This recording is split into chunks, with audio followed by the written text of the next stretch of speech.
Hello dear student, आप सभी का बहुत बहुत स्वागत है हमारे यूट्यूब चैनल में। तो डियर स्टूडेंट, आज के इस वीडियो में हम पढ़ाने वाले हैं कक्षा 8 का विज्ञान यानी साइंस है।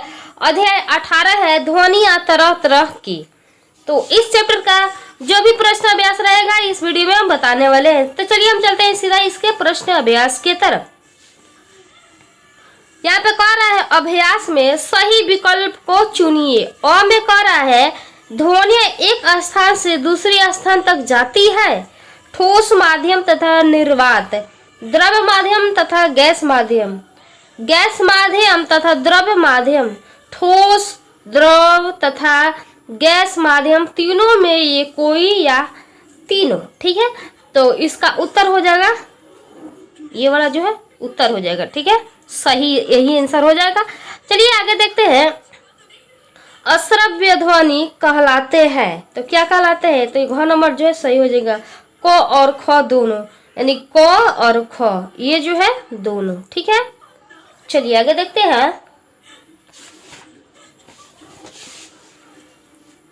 इसमें जो कह रहा है स्व में किसी कंपित वस्तु का अपनी माध्य स्थिति से दोनों ओर अधिकतम दूरी तक का विस्थापन कहलाता है।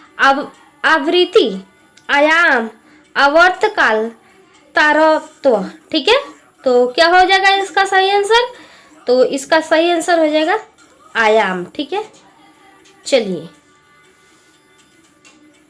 अब कह रहे हैं दूसरे में उचित शब्द द्वारा रिक्त स्थानों की पूर्ति करें। ठीक है, तो क में कह रहे हैं ध्वनि किसी वस्तु के डैश डैश द्वारा उत्पन्न होती है।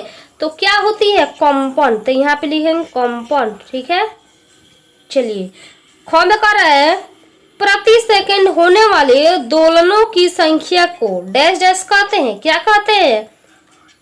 आवृत्ति। ठीक है, ग में कह रहे हैं कंपित वस्तु एक निश्चित समय अंतराल में अपना एक दोलन पूरा करती है जिसे कहते हैं, क्या कहते हैं? आवर्तकाल। ठीक है, आवर्तकाल।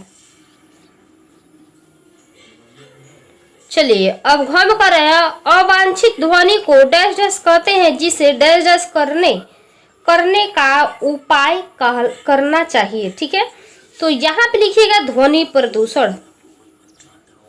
ध्वनि प्रदूषण। ठीक है, और इसे नियंत्रित। ठीक है,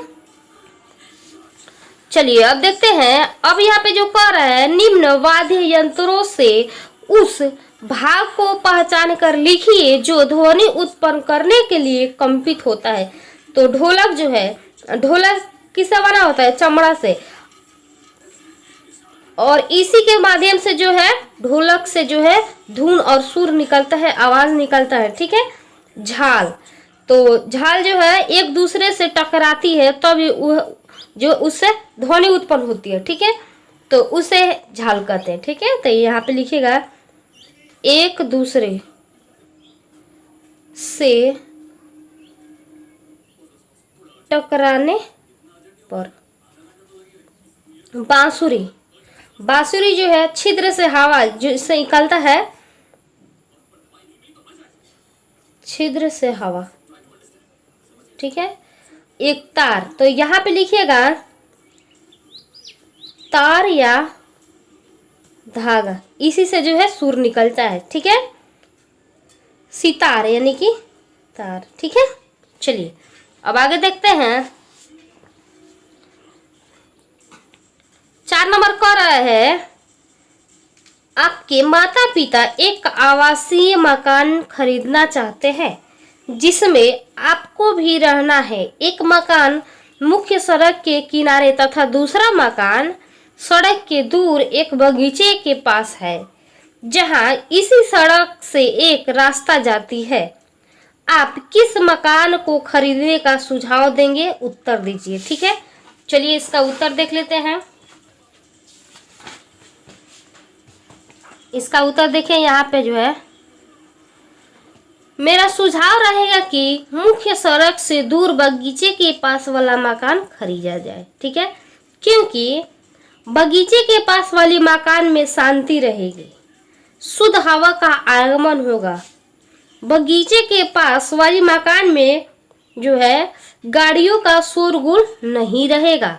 बगीचे के पास वाली मकान में हरियाली ही हरियाली रहेगा। ठीक है, चलिए 5 नंबर जो कर रहा है, आपका मित्र मोबाइल से हमेशा संगीत सुनता रहता है, क्या वह सही कार्य कर रहा है? व्याख्या कीजिए। तो इसका उत्तर लिख लीजिएगा। अगर ऐसा मित्र मोबाइल से हमेशा, अगर मेरा मित्र, ठीक है, अगर मेरा मित्र मोबाइल से हमेशा संगीत सुनता रहता है, ठीक है, तो वह सही कार्य नहीं कर रहा है।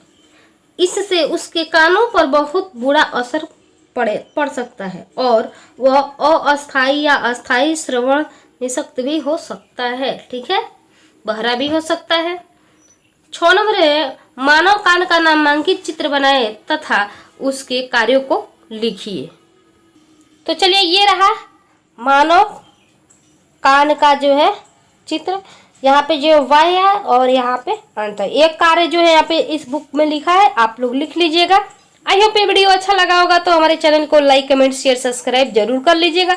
तो चलिए हम फिर मिलते हैं अगले इंटरेस्टिंग वीडियो में, तब तक के लिए हमारे चैनल से जुड़े रहे। Thank you for watching my video को एंड तक देखने के लिए बहुत बहुत धन्यवाद।